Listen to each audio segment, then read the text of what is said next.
ভবনের বিভিন্ন স্থানে বড় বড় ফাটল, ছাদের পলেস্তরা খসে পড়া ও রড বেরিয়ে যাওয়া আতঙ্কের মধ্যে ক্লাস করছেন কোমলমতি শিক্ষার্থীরা।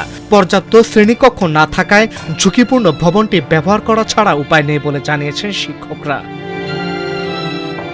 মঙ্গলবার সকালে বিদ্যালয়ে গিয়ে দেখা যায় নরসিংদীর রায়পুরা উপজেলার মির্জাপুর ইউনিয়নের 151 নম্বর সরকারি প্রাথমিক বিদ্যালয়। ভবনের ভেতরে বাইরে বিভিন্ন স্থানে বড় বড় ফাটল দেখা দিয়েছে।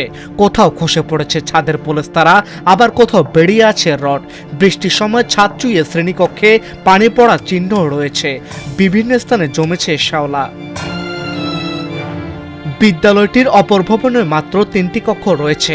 এর মধ্যে একটি অফিস হিসেবে ব্যবহৃত হচ্ছে, বাকি 2টি কক্ষে চলছে পাঠদান। বিদ্যালয়টিতে 248 জন শিক্ষার্থীর পাঠদানে রয়েছেন 3 জন শিক্ষক। ফলে শ্রেণীকক্ষে তীব্র সংকটে বাধ্য হয়ে ঝুঁকিপূর্ণ পুরনো ভবনেও পাঠদান চালাতে হচ্ছে।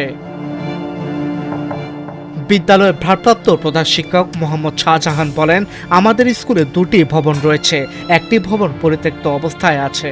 আমাদের বিদ্যালয়ে 2টি ভবন রয়েছে, একটি নতুন ভবন যাতে 3টি শ্রেণীকক্ষ রয়েছে।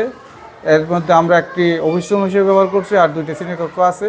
আর একটি পুরাতন বিল্ডিং যা জরাজীর্ণ অবস্থায় আছে, বিভিন্ন জায়গায় প্লাস্টার খসে পড়ছে এবং ছাদ দিয়ে মাঝে মাঝে পানি পড়ে।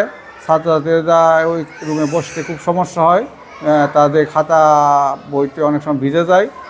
এই জন্য আমরা সরকারের কাছে জোর দাবি জানাচ্ছি আমাদের নতুন একটা বিল্ডিং দেওয়ার জন্য, যাতে আমরা সুন্দরভাবে ক্লাস নিতে পারি। উপজেলা শিক্ষা কর্মকর্তা মোহাম্মদ সোহরাব হোসেন ভুইয়া বলেন, মির্জাপুর স্কুল সহ আরো বেশ কিছু বিদ্যালয়ে জরুরি ভিত্তিতে শ্রেণীকক্ষের সংকট রয়েছে। আমাদের PDB-4 শেষ হয়ে যাওয়ার কারণে গত বছর কোনো স্কুলে বরাদ্দ আসে নাই নতুন করে ভবনের। PDB-5 থেকে আমাদেরকে চাহিদা চাওয়া হয়েছে। আমরা যে স্কুলগুলো জরাজীর্ণ আছে, যে স্কুলগুলোতে ভবন লাগবে জরুরি ভিত্তিতে, ওগুলো তালিকা করে অগ্রাধিকার ভিত্তিতে আমরা ওই স্কুলগুলোতে ভবন দেওয়ার জন্য সুপারিশ করব।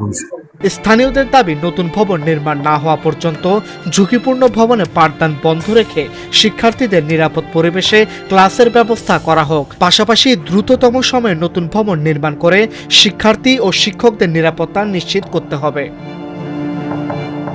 হারুনুর রশিদের পাঠানো তথ্যচিত্রে ডেস্ক রিপোর্ট, আজকের পত্রিকা।